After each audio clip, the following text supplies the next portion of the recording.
Shara is a technologist, a futurist, and a keynote speaker.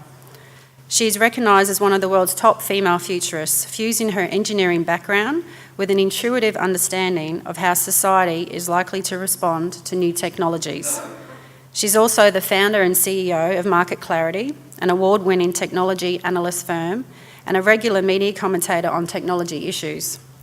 Shara helps her clients understand new product and service opportunities, as well as threats that are being underpinned by emerging technologies. Shara is passionate about helping organisations think outside the box of what's available today to imagine the world in 5 or 10 years, and to commercialise these concepts into innovative new products and services. Shara was our most highly rated keynote speaker last year when she spoke about the nexus between science fiction and future cybercrime exploits. This year, she was going to talk to us about privacy and why companies really do need to care about this. Please join me in giving Shara a very warm welcome.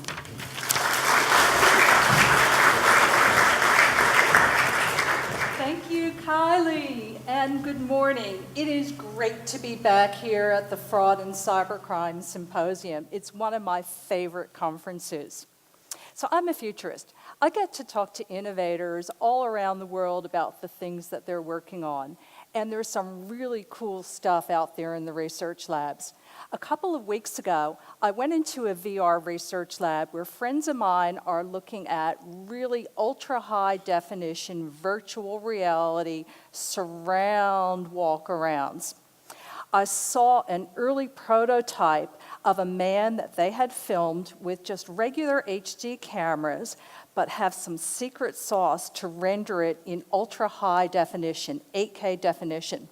So I'm walking around this guy, and I could see the details in the tattoo in his arm. I could see a pimple on the back of his neck. Last week, I was talking to the founder of a company called BioBots. They're in Philly in the US. And what they're doing is creating a 3D printer that uses biological inks. You got it, biological. They're printing living tissue. This isn't research lab stuff. This is commercial. You can buy one of these for about 10 grand US. Their target market is research labs that want to do culturing and drug testing. The stuff that's happening right now in the world of technology sometimes seems like it's straight out of science fiction, but it's happening in the here and now. The world that we are working on now with technology in so many ways is going to be unrecognizable in 10 years' time, and in 20 years is going to seem almost like it's out of a science fiction movie. My background is in technology and strategic consulting. So when I look at new technologies, I automatically spin out 10 different vertical industries that can use the technology for all kinds of amazing purposes. But I'm also a sci-fi geek, and I have been since I was a really, really little girl.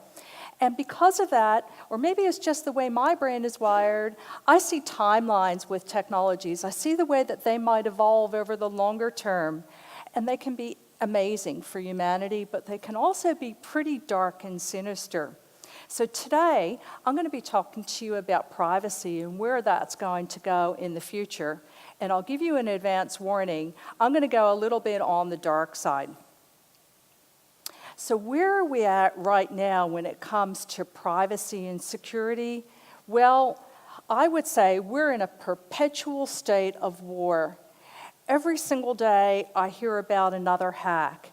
Yesterday, it was a Mac-based client BitTorrent application called Transmission, and hackers got into the server where it was rooted and substituted it with malware. They caught it really fast.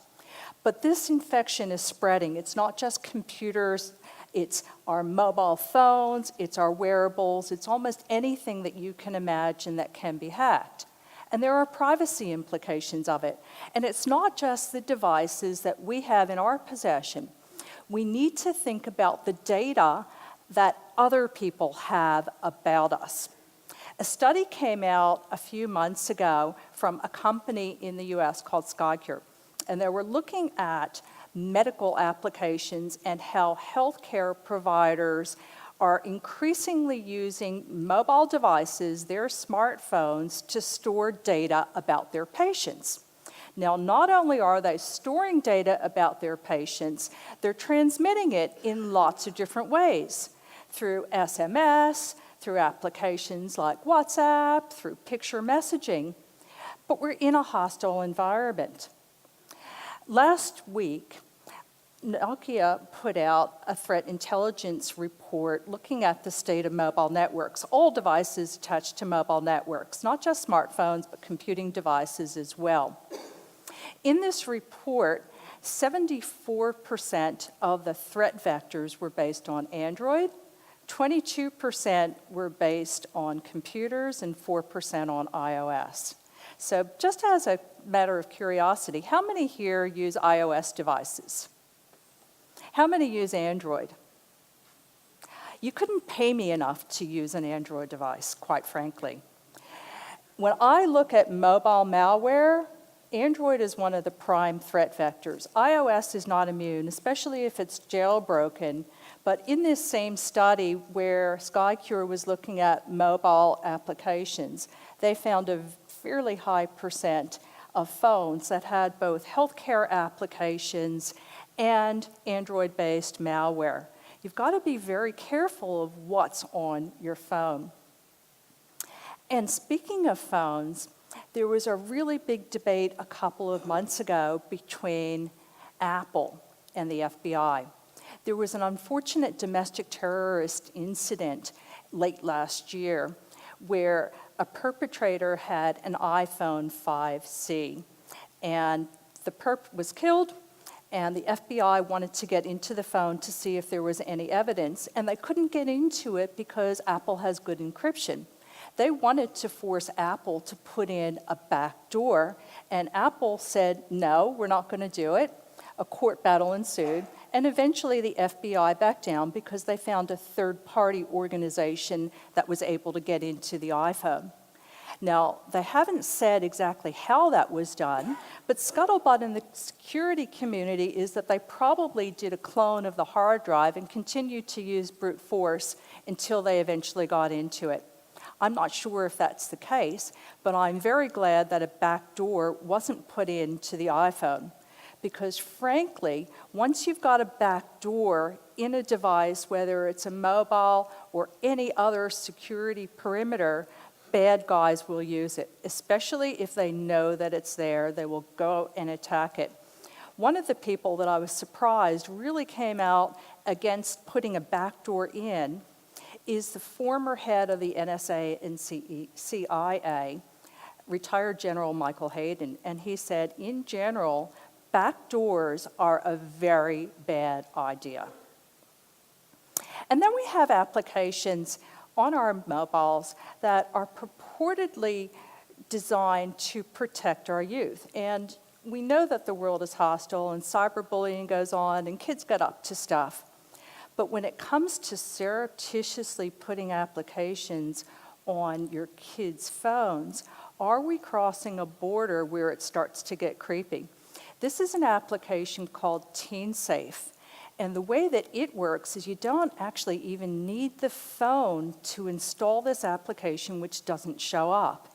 It works on both an iPhone and on Android. In an iPhone, all you need is the kid's Apple ID and their password, and you can install this and monitor all the text that your kid says, even if they're deleted, phone calls, GPS signals, anything that you can imagine through a login screen.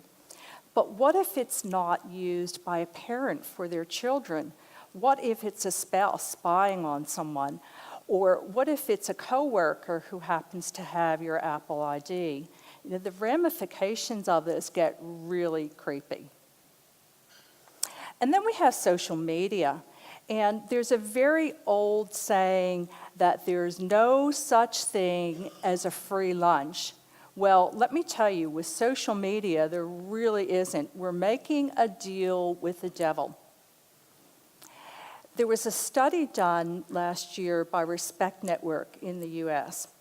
And what they have found is that Facebook says that if you have 10 likes, it will know you better than a coworker. If you like 150 things, it will claim to know you better than a member of your family. And with 300 likes, better than your spouse. And then think about all the information that you might put on Google. You might have Gmail, you might have an Android OS, you might have Google Analytics, Google Docs. What happens with this pool of information if someone was able to get into it? Now, sure, companies like Google, that's their gold mine, right? They guard it. But they sell that information, derivatives of that information, to third parties. What happens if that was hacked? How much would people know about you? I am constantly amazed at the stuff that people put out there in the public domain. And Facebook, wow, people put so much stuff there, it's incredible. Last week, I came across the terms that Facebook says it is officially collecting, and there's 98 different kinds of things that it collects about individuals. And I put a word cloud together based on the kinds of things that it's tracking about all of its users. The bigger the word, the more times it appears. They're tracking if you're about to buy a new home, a new car, whether you need credit, who your family is, who your associates are, anything you can imagine in your life. And you're putting it out there in the public. One of the things that really disturbs me about social media is that the companies who are collecting this data can decide to change the terms and conditions and privacy affiliated with it literally on a whim, because it's just click wrap.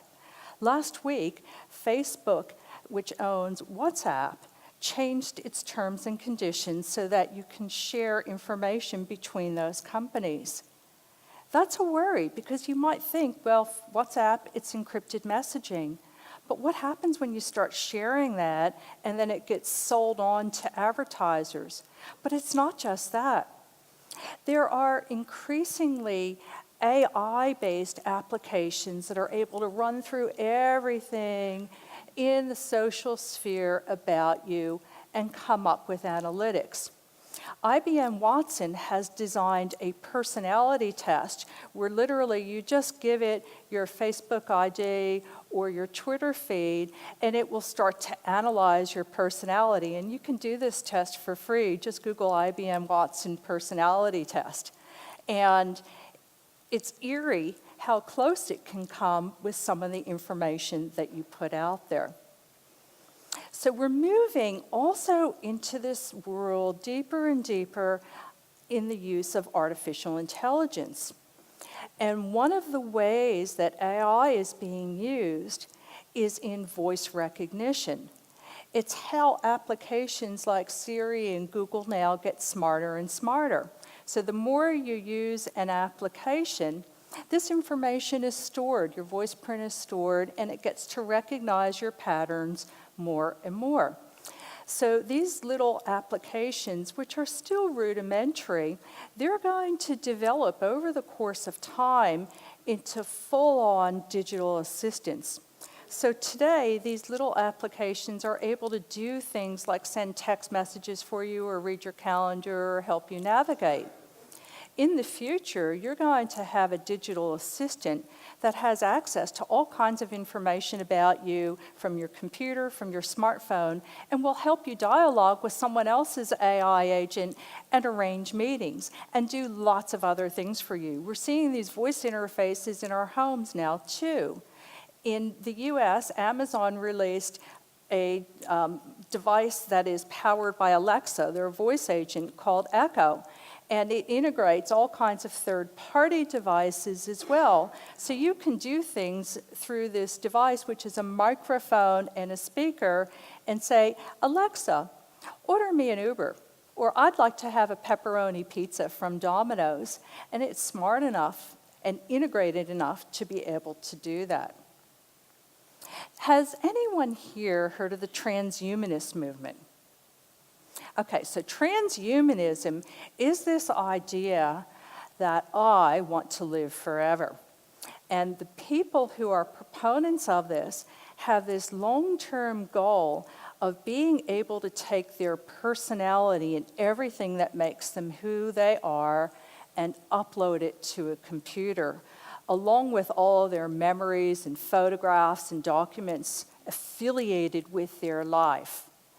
Ultimately, what they want to do is to be able to download their personality into a robot and continue to live in the biological world, and ultimately, even further than that, to download it into a human organism that may be a clone of their original body. But there's an interim step to this. It's called a mind file. And what this is taking information from your social media inputs, from your documents, your photographs, combining it with artificial intelligence, and uploading it into a cloud, which gives you a simulacrum of your personality. Now, one of the pioneers in this has designed a robot bust, this picture in the middle, of a living lady named Bina Rothblatt. Bina 48 is her robot, and you can actually talk to Bina 48, and she responds like the real Bina. This was the subject of a TV show called Limitless last year. There was an episode where a top scientist, the woman in the far picture here, was murdered. And the team that was investigating her murder queried her mind file robot clone and found who the murderer was. When I think about the here and now, one of the things that really worries me is identity theft. And it has implications for companies as well as individuals. There's a really, really big cost to a data breach. The cost per record gets more and more expensive the more highly regulated an industry is.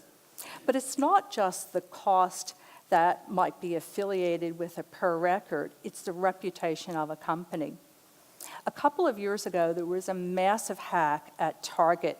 110 million records were breached. 40 million of those records actually had credit card information. The fallout of that was about 1 billion US. In the quarter immediately after the hack, Target's profits fell by 46%. It had a massive impact on their reputation. The CEO lost his job, and so did other people.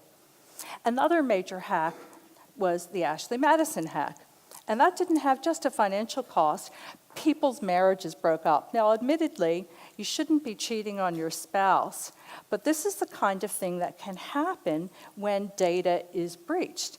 And again, the CEO lost his job, and there are other implications too. In the investigation that came subsequent to the breach, it was found that Ashley Madison lied about the number of women on the website. Out of 34 million users, only 15% were women, and only a few of them had active profiles. And they found that the former CTO had hacked into a competitor's website as well. So there might be criminal charges that come out of this. Then there was another massive data breach, and this time, US government, Office of Personnel Management.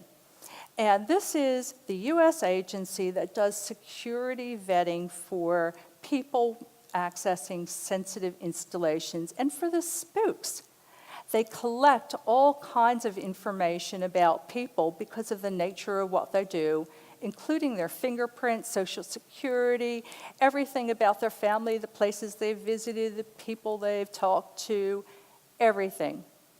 And they found that 21 million Americans and their families had their security and their identity permanently breached. Imagine that you're a spy and your fingerprints are out there. Once they're out there, you can't get them back. What are you going to do? Burn off your fingerprints on your hands? You know, these kinds of databases, the information that is being held is so sensitive, and the ramifications are so large. So here we are in Australia, blindly going into a surveillance state. Last year, the government and Parliament passed the metadata retention laws. And there are a lot of serious ramifications to this. So metadata is, if you like, the envelope surrounding all of your communications, everything that you do online. Edward Snowden says that he would much rather have metadata than an actual conversation because the metadata doesn't lie. What I've been told in military circles is that life-death decisions can be based on metadata. So here we are collecting the metadata from every single person in Australia and business for a period of 2 years. And it's being held by the ISPs and the telcos, not in some government repository. And the cost is huge. And the reason the cost is huge is that the telcos have these data in little different pools, right? It's not integrated, but because of this legislation, the telcos now have to integrate it into big data sets. That's actually the opposite of what security practice would say is a good thing. When you have everything in a nice, easy target, it makes for a nice, pretty pot of gold. The cost of this is likely to have some unexpected ramifications. Some of these smaller ISPs may very well go out of business because the government is not going to fully support this cost. And then we have scope creep. So this legislation was passed ostensibly to help prevent terrorism. But already there are organizations like work safety departments that want to get access to this data without a warrant. Civil aviation, racing commissioners.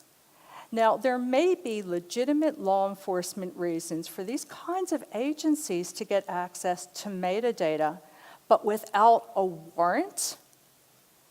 Do we really want that kind of society? And then there's scope creep beyond that. If this information is out there, who's to say there won't be some civil suit, like a divorce, where someone says, I want access to the metadata? The list goes on. And then we get to census fail. Gosh, I am just almost wordless for this. It's complete idiocy. And part of this reason is that back right before Christmas last year, the ABS said, we're going to force you, every single person who takes the census, to put your name and address and have it retained with this data set with your most personal information. And we're going to keep it for 4 years like that, and we're going to data match it against other things. Holy crap. They're creating a honeypot for identity thieves. And they said, oh, trust us, it'll be safe. Dudes, have you heard of insider crime? People that might even be inside with access to this that have a financial incentive to want this, not to mention the hackers out there that see real money in this kind of data. So fast forward to Census Day, and what do we find is that the government ended up taking down the website right at about dinner time when everyone's trying to do this online information, saying it was a denial of service attack. And you're the ones who say this stuff is safe? Look, I don't know that it was actually a DDoS attack. I think it may very well have just been a website that wasn't designed for every Australian family on the East Coast trying to sign in right after dinner. They just couldn't deal with the scope. We may never know whether that is true. But now you've got these little pop-up ads coming. Fill in the census. Trust us. Your data will be safe. Sorry, aren't you the agency that told us 2 weeks ago that you've been attacked? And now you're telling me that my data is going to be safe? The census is relied on for so many important statistics, and people are really genuinely concerned about their privacy. People will lie when they think that their privacy is at stake. Frankly, the whole census data pool, I wouldn't touch now from a statistical purpose. I think it's been corrupted. I think that people will be trying to protect their identity, and with all the failures that they've had, it's time to just do a retake. We're also moving further and further and further into the world of a cashless society. And as we do that, our security footprints are also being compromised from an individual privacy perspective. Everything that we buy is being tracked.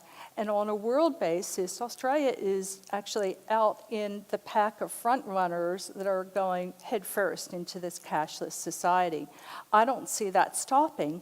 But again, it's another little trail about privacy information that is just going away. So let's now go into the world of emerging technologies. That's all here and now. So where are we going into the future? Well, I talked a little bit about wearables before, and they're getting more and more sophisticated. How many of you here have a wearable on? Anyone? A couple. And they do interesting things to help us with our personal health. You know, we may track our sleep, our breathing, our heart rate, all kinds of stuff. It's going to get more sophisticated, though, and our employers and other people will want access to that data. At UC Berkeley in California, they've designed a prototype wearable sensor that's able to analyze on a chemical basis the sweat in your body and detect all kinds of medical conditions, including whether you're using drugs. We have smart clothing initially in the world of athletics that's able to measure all kinds of physiology, including how hard our muscles are working. In the future, we're likely to have smart clothing that monitors things like whether we're getting flustered. Imagine that you've got a call center agent and they're wearing special clothing with sensors, and you have a company that's monitoring on a biometric basis how their staff is doing. So there are some good reasons why companies might want to monitor health and safety. But from a personal perspective, you've really got to think about, do I want to share my personal physiological data with my employer? And from an employer perspective, if you're using this biometric dashboard, you want to be concerned that it's actually not being tampered with, because you can make some very wrong decisions if that data pool becomes corrupted. Then there's a technology called augmented reality, and what that does is in your line of view, it's giving you a glimpse of a digital world. And there are some pretty incredible headsets coming into the market right now. Two that I like the most, that are most advanced in terms of their clarity, are the Meta 2 and Microsoft HoloLens. But in the workforce world, there's also a really cool device called a DAQRI Smart Helmet that combines a safety helmet for construction workers with an augmented view about the kinds of things that they're seeing. So imagine you're doing maintenance in a utility and you see this row of pipes out there, and superimposed you can see what's in the pipe and what the pressure is and which way to turn a knob, and how hot or cold something is, because these AR headsets have loads and loads of cameras mounted on them that may include infrared cameras as well. And that allows remote collaboration, but it also allows for a lot of other things. Facial recognition is one of the things that cameras are starting to be used for. So many of you would be familiar with facial recognition in a situation like customs, where at SmartGate you've got your passport and you're standing there, and it's basically doing a data match in perfect conditions against you versus your picture. But increasingly, there are algorithms that are being designed that are able to look at people in a crowd from an angle and in real time identify who that person is. One of the leaders in this field is a company right up here in Brisbane called Imagis Technologies, and they've designed software to do just that. And it goes beyond that. This kind of software is not only able to recognize individuals, it's able to recognize the emotions of individuals. So that may be applied on a personal basis or on a generic crowd basis. We're going to start seeing digital signage that reacts to the kinds of people or demographics in front of it. So you might see a different ad if there's a bunch of teenage boys in front of you versus a bunch of little old ladies. And this kind of stuff is coming out now. We're going to see more and more biometric passwords, and security systems, whether it be your fingerprint, your face, your iris, your voice. They're going to be out there. What happens if they're hacked? So if it's something like a fingerprint, once it's out there, you're never going to get that back, like with the OPM. Imagine never being able to use Touch ID on one of your smart devices. When it comes to facial recognition, there's still a fairly high error rate. Even in the best of conditions, it's about 20%. But what happens is the larger the facial recognition database, the higher the error rate is. And you also have to think about where are these pictures coming from. So if it's something like a passport or a driver's license that's taken by an official agency, that's pretty good data. You can pretty much trust that most records are who they purport to be. But what if these databases start to get populated from pictures in social media or somewhere else? Or what if one of these databases is hacked into, and instead of having a picture of a terrorist on the most wanted list, it's got your picture or mine. And suddenly you find yourself on the wrong end of the law because somebody thinks you're somebody you're not, and you now have to go about proving that you're not who that picture says you are. It starts getting weird and wonderful, and it's going to continue down this path. However, there is a new technology that is being worked on right now that may have some hope for us in terms of being able to take back some of our biometric signals. It's called a brain print. And the way that this works, again, early experimental stages, is that you're using an EEG and you're flashing a series of different pictures in front of a person, and it's your brain's reaction to this series of pictures that gets recorded as your biometric signal. Now, the good thing about this is that you can change the series of pictures if this biometric brain print gets compromised. Now, today, it's with an EEG skull cap, and you're not going to put on a skull cap every time you want to get into a building or use your smartphone. But this is still early lab days, right? So this kind of stuff is going to shrink down and become something like a wearable device that's able to measure your brain prints. It's still very early days. We don't know how this kind of biometric might work. Let's say if you're drunk, or under the influence, will you still have the same brain print? But so far, it seems to be very, very accurate because as individuals, our backgrounds are different and our reactions to a series of different pictures are unique to us as people, and it's very hard to hack that kind of reaction. So then we come to the Internet of Things. And it's not just wearables and computers and mobiles. It's everything that you can think of. It's your car. It's your house. It's your fridge. It's the thermostat. All kinds of things are going to be connected to the Internet and collecting data about you, your family, your household, your employer, anything that you can imagine. Data is being collected in different places and increasingly integrated. And there are some weird and wonderful things that are going to be connected. One that I find particularly creepy is Hello Barbie. It's a toy that's aimed at little kids, and it's connected to the internet. It uses voice recognition and artificial intelligence to listen to what your little kid is saying to his or her doll, and it's storing it, and it's playing back responses based on what your kid is saying, and it's giving the parents, ostensibly the parents, daily and weekly access to these recordings, but the terms and conditions say that these recordings can be used for other purposes, including research and all sorts of stuff. Where is this going to go? What happens in 5 years' time if somebody gets access to that data from your little kid who's just fantasizing and being a little kid and suddenly uses it to embarrass your child? This stuff can get really out of hand. We're going to have all kinds of robots attached to the internet, all kinds. What we'll see first, though, are flying robots that are armed with cameras. And the reason we'll see these first is that there are a tremendous number of great business cases for using drones with cameras, increasingly high definition.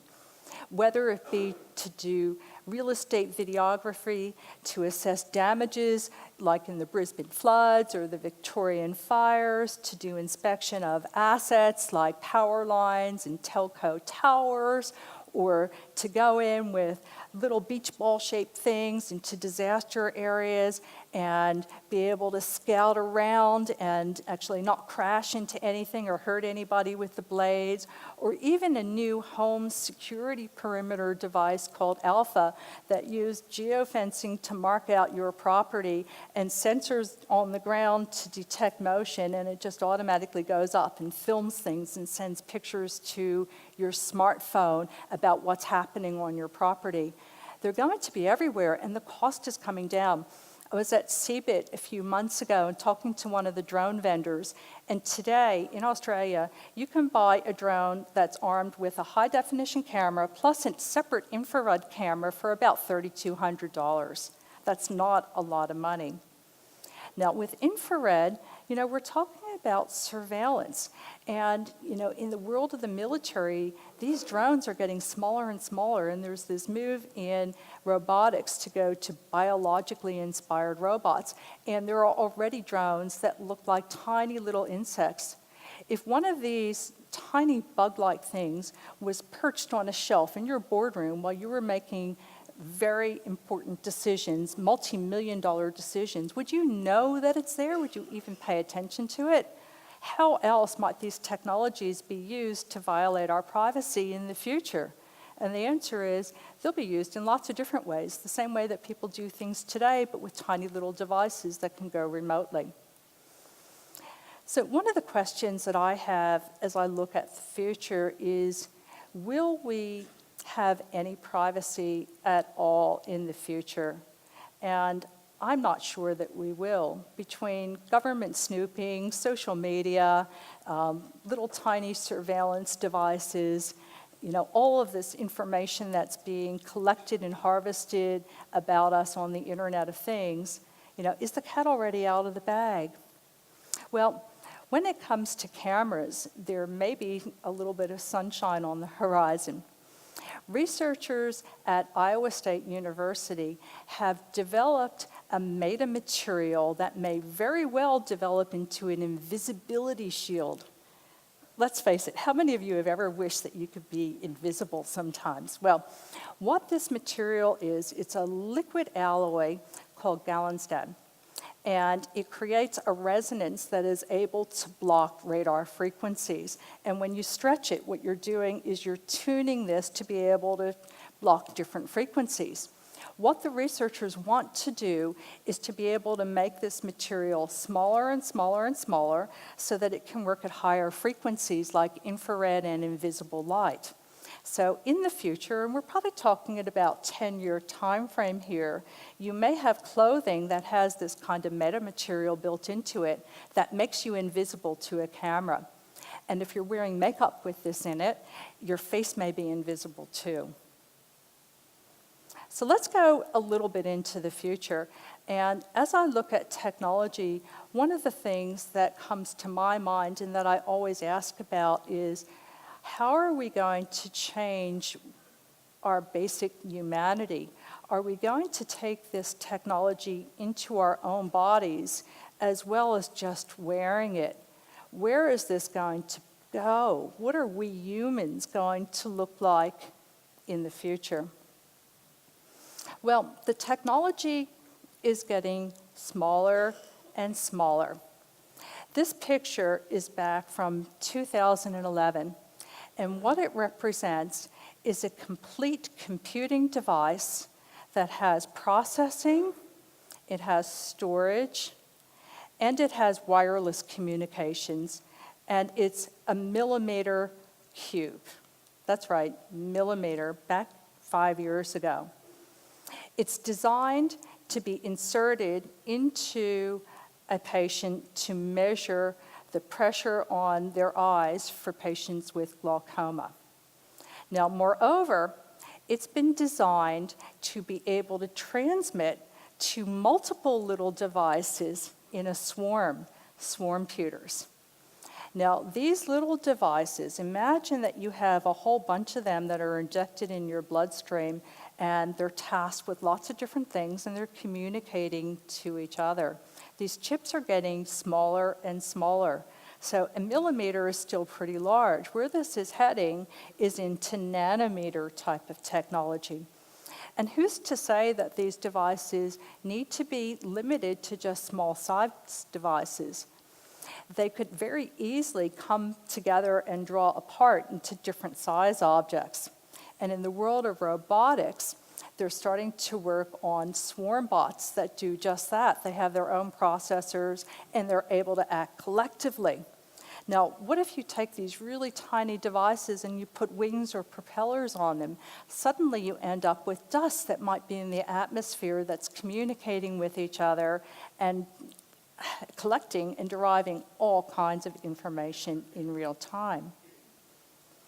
We're also going to start seeing many advancements in the way of smart contacts. And in the world of smart contacts, they'll be combining ICT and biotech. And there are some really interesting uses. There are a lot of companies working on this. Companies like Google and Samsung and Sony already have patents out for smart contacts that have cameras and video cameras built into them that are triggered by the blink of an eye.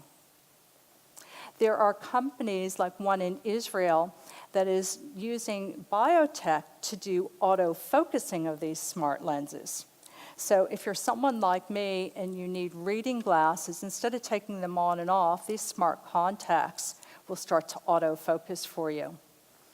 And who's to say they won't also give you telephoto and infrared as well? There are medical applications as well. For instance, our tear ducts contain chemicals that enable us to detect the glucose levels in our system just as accurately as a pinprick test. Imagine being a diabetic and never doing another pinprick. They can also pick up precancerous markers. Imagine being in a room like this and armed with little soft contacts, which will be translucent by the time they really come to market, and being able to see the names of everybody that you're looking at and where you know them from if you've ever met them before, and all kinds of information from their social media profile. This is the kind of technology that's starting to come together now. Medical technologies are probably the first instance of smart contacts, and there's probably a 2-year horizon just on some med tech issues. For the full-on augmented reality and facial recognition, we're probably looking at the 5, 7, 10-year mark, but there's a lot of money being put into this. And then we come to human implants. And that is really interesting. There are already implants that people are putting in to the metacarpal area right here with RFID chips and near-field communication chips. I actually know some people that have RFID in this hand and NFC in this hand. So NFC is a slightly higher frequency, and with a smartphone app, you can read write, so you can update information. But you know, what happens when you start putting this non-biological stuff in your body? We know how quickly computers get obsolete. You know, you're injecting stuff, and will it be obsolete? But there are also some really interesting medical applications too.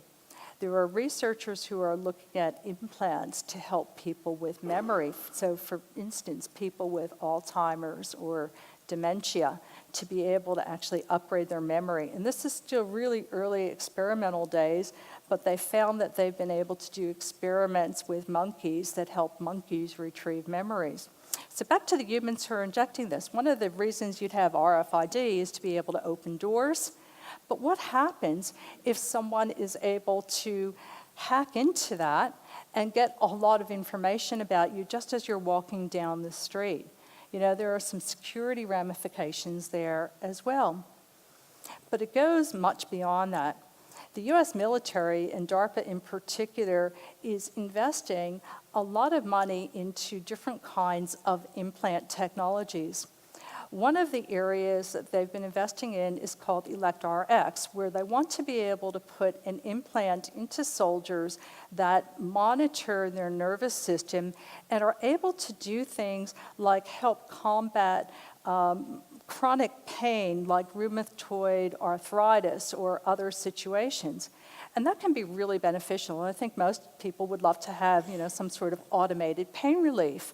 But it goes beyond that. They actually want to be able to monitor your mental state as well, and through electrical impulses in your body, change your thoughts and how you react to things.